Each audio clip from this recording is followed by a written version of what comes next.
అందరికీ నమస్కారం. ఈరోజు మీ అందరికీ నేను వినిపించబోయే కథ నా బ్రతుకు నీకు వద్దమ్మా. రచయిత కందుకూరి వెంకట మహాలక్ష్మి గారు. ఇక కథలోకి వెళితే, అత్త అని నెమ్మదిగా పిలిచి ఇటు అటు చూసి బియ్యంలో రాళ్ళేరుతున్న మేనత్త పక్కన కూర్చున్న గాయత్రిని ఏదో చెప్పాలని తపన పడుతోందని గ్రహించుకున్న కమలమ్మ, ఏమిటమ్మా అంది ఆప్యాయంగా మేనకోడలి తల నిమురుతూ. నీతో చాలా ముఖ్యమైన విషయం చెప్పాలత్తా. అమ్మ గుడికి వెళ్ళింది, నాన్నగారు షికారుకు వెళ్ళారు. ఇంతకంటే మంచి అవకాశం దొరకదు. ఒక్కసారి ఆ పని మాని వినవా అంది ప్రాధేయపడుతూ. చెప్పమ్మా చెప్పు, దానికంటే ఈ పని ముఖ్యం కాదు అంది కమలమ్మ. అది కాదత్తా, మా బ్యాంకులో నాతో పనిచేస్తున్న శంకరం గారు నన్ను పెళ్లి చేసుకుంటా అంటున్నారు. ఆయనకి నా విషయమంతా చెప్పాను. తనకు ఎట్టి అభ్యంతరం లేదన్నారు. మీకు ఇష్టమైతే నాకు నిన్ను చేసుకోవడానికి ఏం అభ్యంతరం లేదని చెప్పారు. సింపుల్గా మ్యారేజ్ చేసుకుంటారట. రిజిస్టర్ మ్యారేజ్ అయినా తనకేం అభ్యంతరం లేదన్నారత్తా అంటూ ఆశ నింపుకున్న కళ్ళతో చెప్పసాగింది గాయత్రి. ఇక ముందు చెప్పబోయేది తనకు తెలుసు. ఈ సమస్య పరిష్కరించమన్నదే ఆమె ప్రాధేయత. తన అన్నయ్యకి ఈ విషయం చెప్పి ఒప్పించమన్నదే ఆమె ఉద్దేశం. కానీ అది అంత చిన్న విషయం కాదు. గాయత్రి ఈ విషయం తనతో చెప్పడానికి కారణం గాయత్రి కమలమ్మల అనుబంధం, ఆప్యాయత. అందరూ మేనత్త మేనకోడళ్ళ వంటిది కాదు. మేనత్తలు మేనకోడళ్ళని ముద్దుగా చూడటం అన్నది అరుదు. కానీ గాయత్రికి కన్న తల్లిదండ్రుల కంటే మేనత్త దగ్గరే చనువు ఎక్కువ. దానికి కారణం లేకపోలేదు. ఈ మేనత్తే తనని ఆదుకొని ఉండకపోతే ఈనాడు తన జీవితం ఈ విధంగా ఉండేది కాదు. సనాతనులైన తన తల్లిదండ్రుల మధ్య తన బతుకు తన అత్త బతుకులాగే బూడిద పాలైన పన్నీరులాగా ఉండేది. కానీ తాను ఈనాడు బ్యాంకులో ఉద్యోగం చేస్తూ 800 గడించుకొని తన కాళ్ళ మీద తాను నిలబడిందంటే అది మేనత్త చలువే అని చెప్పాలి. గతాన్ని తలుచుకుంటే అంతా వింతగా ఉంటుంది.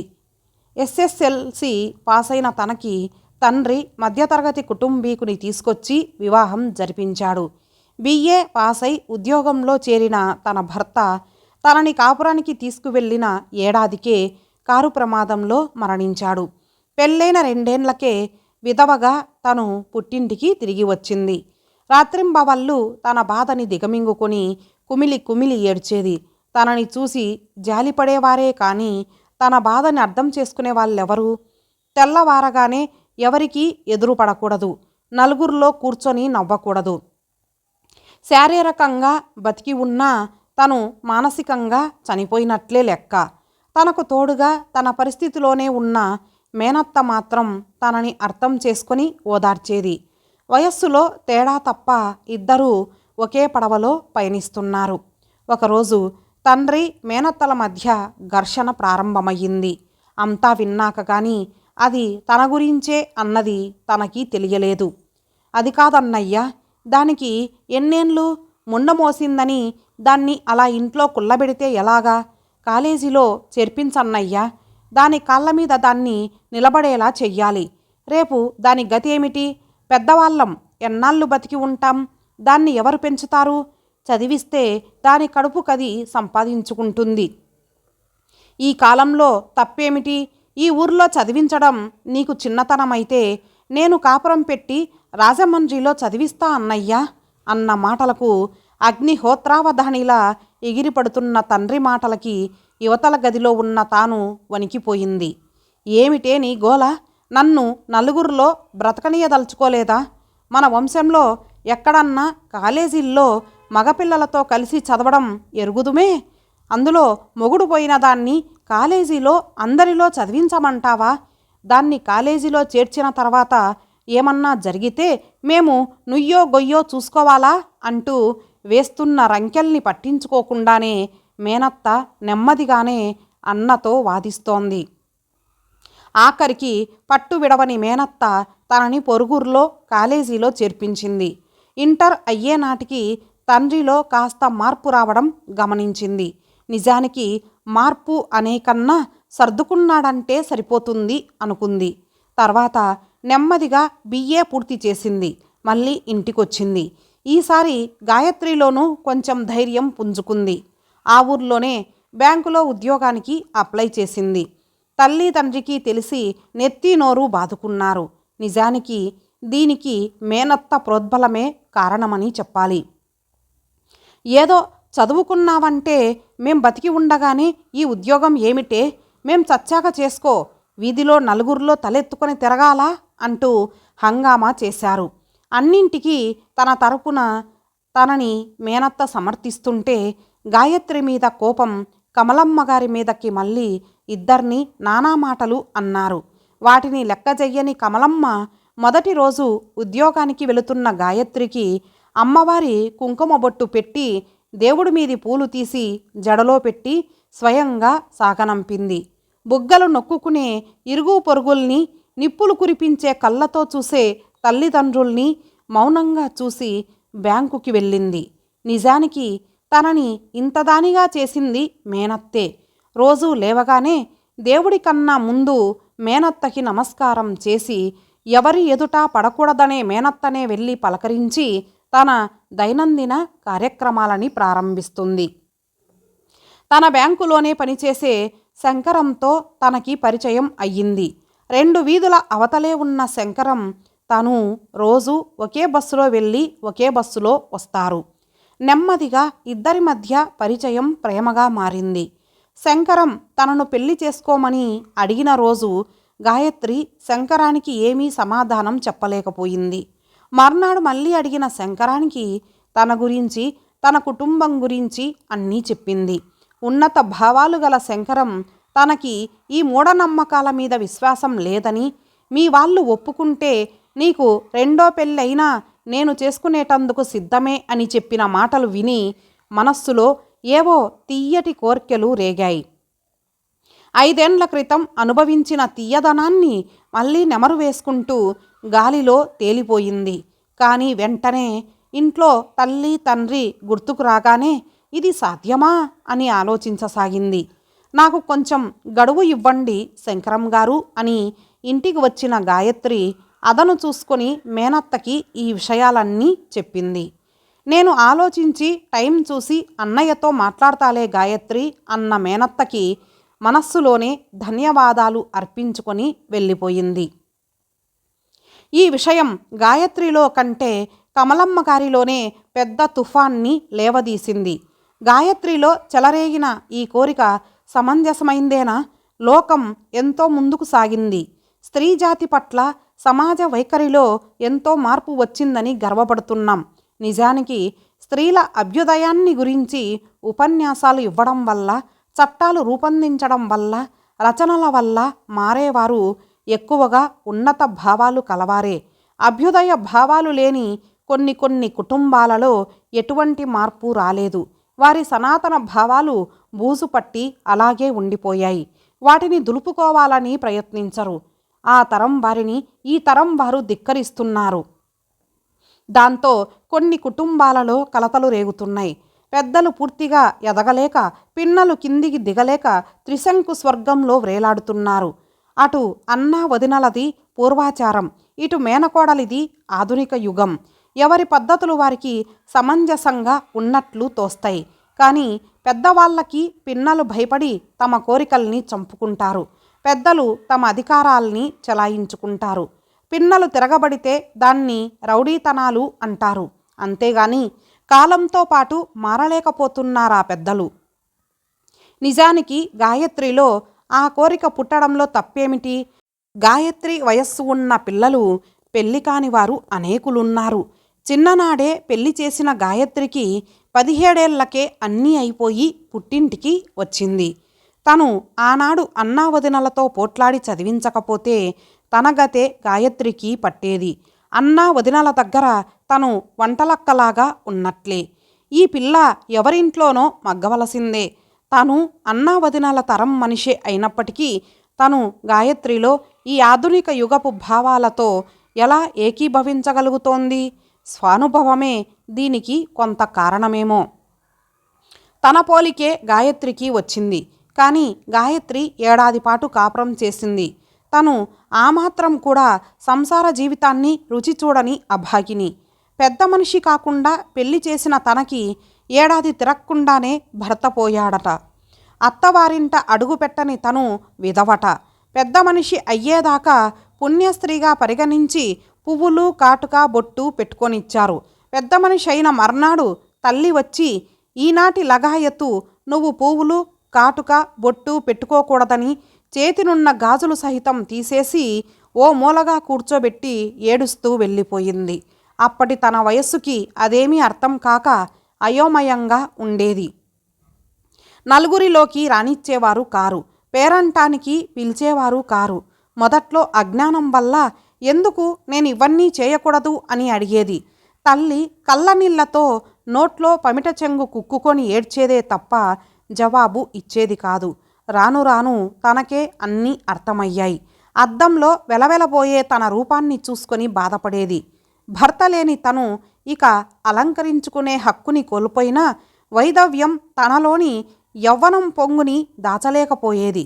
సంసార జీవితాన్ని రుచి చూడకపోయినా తనలో ఏవేవో కోరికలు చెలరేగేవి. ముచ్చటైన జంట కనపడగానే ఏదో తీయని బాధ కలిగేది. అన్నా వదినల సరసాలు అప్పుడప్పుడు కంటబడినప్పుడు తన జీవితాన్ని తలచుకొని కుమిలిపోయేది. పక్క వాటాలో అద్దెకున్న రామం తనని ఓరకంటితో చూసినప్పుడు ఒళ్ళు గగుర్పొడిచేది. ఏమిటో చెప్పలేని కోరికలు బాధ కలిగేవి. తన మనోవేదన చెప్పుకుందామన్న స్వాతంత్ర్యం లేదు. ఆనాడు విధవలకి స్థానం అదే. వారి బాట వేరు. లోకానికి కాలానికి జడిసి మనసులోని కోరికల్ని మనసులోనే చంపుకొని బతికింది తను. ఈనాడు గాయత్రితో ఈ ఆధునిక యుగపు భావాలతో ఏకీభవించి ఆమె కోరికల్ని అర్థం చేసుకోగలుగుతోంది. అందుకే తన జీవితంలా కాకూడదని అన్నని ఎదిరించి ఆమెను చదివించింది. ఉద్యోగంలో చేర్పించి పాత పద్ధతుల్ని ధిక్కరించి గాయత్రి మొహం కలకల్లాడేలా కాటుక బొట్టు పెట్టి గాజులు తొడిగింది. తన వెనక తన బంధువర్గమంతా అనే మాటల్ని లక్ష్యపెట్టలేదు. గాయత్రిని మగరాయుడిలా తయారు చేసి తల్లిదండ్రుల మాటల్ని ఖాతరు చెయ్యకుండా పాడు చేసిందని కూసే కూతల్ని, ఇరుగు పొరుగులు అనే మాటల్ని ఆ చెవిని విని ఈ చెవిని వదిలేసేది. ఒక్కోసారి వదిన కూడా తనని అనరాని మాటలు అనేది. అన్నీ సహించి ఊరుకునేది. లైటు వేసిన శబ్దానికి ఈ లోకంలోకి వచ్చిన కమలమ్మ ఏదో నిశ్చయానికి వచ్చిన దానిలా లేచి తన వంట పనులు చూసుకోవడం ప్రారంభించింది. మర్నాడు షికారుకని వెళ్ళబోతున్న అన్నగారిని కమలమ్మ వెనక్కి పిలిచింది. ఎందుకో అర్థం కాని రామావధాని ప్రశ్నార్థకంగా చెల్లెలి వైపు చూస్తూ నిల్చున్నాడు. అన్నయ్య, నీతో ఓ విషయం మాట్లాడాలి. ఇవాల్టికి షికారు మాని కూర్చో అంది వదిన గుడిలోకి వెళ్ళిన అదను చూసి. ఏమిటమ్మా, ఏమిటి విశేషం అన్నాడు ఆతృతగా. అది కాదన్నయ్య, మన గాయత్రికి పెళ్లి చేస్తే అన్న మాటల్ని పూర్తి చెయ్యకుండానే ప్రళయం వచ్చినంత బీభత్సంగా ఉరిమి, నీకేమన్నా బుద్ధుందా? ఏం మాట్లాడుతున్నావో తెలుస్తోందా? వంటి మీద స్పృహ ఉండే మాట్లాడుతున్నావా? మొగుడు పోయిన దాన్ని చదివించమంటే ఏదో సరేనన్నా. అది చాలక మేం బతికి ఉండగానే వీధిలోకి పంపి ఉద్యోగం చేయిస్తున్నావు. దానికి మొగుడు లేడని తెలుసుండి కూడా మీ అమ్మాయికి పెళ్లి చెయ్యరా అంటున్నారు కొందరు వెటకారంగా. ఇన్ని భరించి బతుకుతుంటే ఇహ చేసింది చాలక పెళ్లి కూడా చెయ్యమంటున్నావు. నీ చేత్తో నా పీక నరికి దానికి నువ్వే ఆ పెళ్లి చెయ్యి. అయినా దాన్ని చేసుకునేదెవరే అన్నాడు పళ్ళు పటపటలాడిస్తూ. చివరి మాటలు కాస్త ధైర్యాన్ని కలిగించిన కమలమ్మ అన్నగారి మీదకి కస్సున లేచింది. అయితే చేసుకునేవాడుంటే ఇస్తావా? అయినా పెళ్లి చేస్తే తప్పేమిటి? గాయత్రి వయస్సు పిల్లలకి ఈనాడు పెళ్ళిళ్ళే కావటం లేదు. గాయత్రి మగపిల్లవాడైతే మళ్ళీ ఏడాది తిరక్కుండా పెళ్లి చేసేవాడివా లేదా? ఒక్కసారి వెనక్కి తిరిగి ఆలోచించన్నయ్యా. ఒకే ఇంట్లో ఒకే రక్తం పంచుకొని పుట్టిన మనిద్దరిలో ఎంత భేదమో చూడు. ఆడపిల్లగా పుట్టినంత మాత్రాన నాకు భర్త పోగానే అలంకరణలన్నీ పీకి పారేసి ఓ మూల కూర్చోబెట్టారు. అదే జాగాలో భార్య పోయిన నిన్ను మళ్ళీ పెళ్ళికొడుకును చేసి అన్ని ముద్దు ముచ్చట్లతో మళ్ళీ పెళ్లి చేశారు. మొదట ఒక పెళ్ళి అయిందన్న సంగతే మర్చిపోయి మళ్ళీ కార్యం పెళ్ళికొడుకువయ్యావు. ఆనాడు నాలో కలిగిన అనేక కోరికల్ని నాలోనే చంపుకున్నాను. ఈ గాజులు, పువ్వులు, బొట్టు, కాటుక భర్తతోటే వచ్చాయా? ఆకలిని చంపుకోలేని మనం కోరికల్ని భర్త పోయినంత మాత్రాన చంపేసుకోగలమా? నోటికో రకం రుచి, మనిషికో రకం భావం, కోరిక ఉంటాయి. లోకం కోసం జడిసి అన్నింటినీ చంపుకోవలసిందేనా? ఎందుకు చంపుకోవాలి? ఈనాడు గాయత్రిని వెటకారమాడుతున్న వ్యక్తులు రేపు దాన్ని పోషిస్తారా? ఈ వెటకారమాడే పెద్ద మనుషులే గాయత్రి వెంటపడి ఆమెని ఓ ఊపు ఊపి చూస్తున్నారన్న సంగతి తెలుసుకో. పెళ్ళి అన్నది స్త్రీకి ఓ అండ అన్నది గుర్తుంచుకో. ఇంతకీ గాయత్రిని చేసుకోవడానికి ఒప్పుకొని ముందుకొచ్చాడు గాయత్రి బ్యాంకులోనే ఉద్యోగం చేస్తున్న ఒక అబ్బాయి. రాత్రికి నువ్వు వదిన బాగా ఆలోచించుకొని ఏదో నిశ్చయించి చెప్పేయండి. మీరు ఒప్పుకోకపోతే నేనే పెద్దగా నిలిచి వాళ్ళిద్దరికీ వివాహం జరిపిస్తా. నాలా అభాగినిలా బతకనివ్వను. నాలాంటి దుర్భర జీవితం నా పుట్టింటి ఆడపిల్ల ఇక అనుభవించడానికి వీల్లేదు అని దుఃఖాన్ని ఆపుకోలేక వంటింట్లోకి వెళ్ళిపోయింది వెక్కి వెక్కి ఏడుస్తూ. ఇన్నాళ్ళు చెల్లెలి మనస్సులో అణిగి ఉన్న ఆవేదనని అర్థం చేసుకోలేకపోయిన రామావధాని కమలమ్మ మాటలతో నిశ్చేష్టుడై గోలబడిపోయాడు. నిజమే, తనకి తన చెల్లెలికి మధ్య తేడా ఏమిటి? తన తల్లిదండ్రులు మూర్ఖంగా ఆమెని విధవగానే ఉంచి తనని కొత్త పెళ్లి కొడుకుని చేశారు. వారికెందుకా దౌర్భాగ్య జీవితం? తనకెందుకీ కొత్త బాట? లోకం పోకడ. లోకం లోకం లోకమంటే ఎవరు? మనమే. మనం ఈనాడు ఒకరిని అంటున్నాం, మర్నాడు వాళ్ళు మనని అంటున్నారు. ఆనాడు మా తల్లిదండ్రులు నా చెల్లెల్ని విధవని చేశారు. ఈనాడు తను తన కూతుర్ని అదే చేయాలనుకుంటున్నాడు. కానీ ఆనాటి తన బాధనంతా దిగమింగుకొని తనలా ఎదుటి వాళ్ళు బాధపడడం సహించలేని తన చెల్లెల్ని తను అర్థం చేసుకోలేకపోయాడు. ఇన్నాళ్ళు గాయత్రి పట్ల ఆమె చేసిన ప్రతి పని తను అయిష్టంగానే జరగనిచ్చేవాడు. కానీ ఇక ముందు తను అలా చెయ్యడు. గాయత్రికి తన చేత్తోటే అక్షింతలు వేసి మాంగల్యం కట్టిస్తాడు. ఏమిటండి చీకట్లో అలా కూర్చున్నారు అన్న భార్య పలకరింపుతో ఈ లోకంలోకి వచ్చిన రామావధాని మేడ మీద గదిలో బిత్తరపోయి కూర్చున్న గాయత్రి దగ్గరికి వెళ్ళి శంకరం వివరాలు అడగడంతో ఆమె దిగ్భ్రాంతి చెందింది. మా నాన్నేనా ఇలా మారిపోయాడు అనుకొని భయం పోని గాయత్రి తండ్రి ఒడిలో వాలిపోయింది. ఇన్నాళ్ళు చేసిన తప్పు ఇక చేయనమ్మా, మీ ఇద్దరికీ పెళ్ళి నా చేతులతో చేస్తాను తల్లి అని గాయత్రిని ఓదార్చి శంకరం ఇంటికి బయలుదేరాడు రామావధాని. ఆనందం పట్టలేని గాయత్రి అత్తని చుట్టేసుకొని తండ్రిలోని ప్రవర్తనని చెప్పేసరికి నాన్న మారతాడని తెలుసమ్మా. నాన్నకి నీ మీద ప్రేమ లేక కాదు, లోకానికి భయపడే వ్యక్తి అంతే. నాలాంటి బ్రతుకు నీకొద్దమ్మా అని తలనిమిరింది మేనత్త. ఏమీ అర్థం కాని వదిన వీరిద్దరి చేష్టల్ని మాటల్ని వింతగా చూడసాగింది. ముహూర్తం నిశ్చయించారు. పెళ్లి పనులు సాగుతున్నాయి. ఎవరికి తోచినట్లు వారు విమర్శిస్తున్నారు. ఇదేం పొయ్యే కాలం ఈ అవధానికి అని కొందరంటే మరికొందరు బంధువులు రానన్నారు. ఎవరిని పట్టించుకొని రామావధాని ఆ దంపతుల స్నేహితుల సాన్నిధ్యంలోనూ ఆధునిక భావాలు కలిగిన పెద్దల సమక్షంలోనూ వారిద్దరి వివాహం జరిపించాడు. పీటల మీద నుంచి లేచి రామావధాని గారి పాదాలకి నమస్కరించబోతున్న గాయత్రి శంకరాలని చెరో చేత్తో పొదివి పట్టుకొని నాకు కాదమ్మా, దేవత వంటి మీ అత్తకి ముందు నమస్కరించండి. మీకు ఈ కొత్త బాటని ప్రసాదించిన దైవం ఆవిడే అన్నాడు ఆనందంగా. తన బాధ్యతని నెరవేర్చుకున్న కమలమ్మ వారిద్దరినీ చూసి తృప్తిగా నిట్టూర్చింది. ఇంతటితో ఈ కథ సమాప్తం. మరలా మరొక మంచి కథతో కలుద్దాం. అంతవరకు సెలవు. నమస్తే.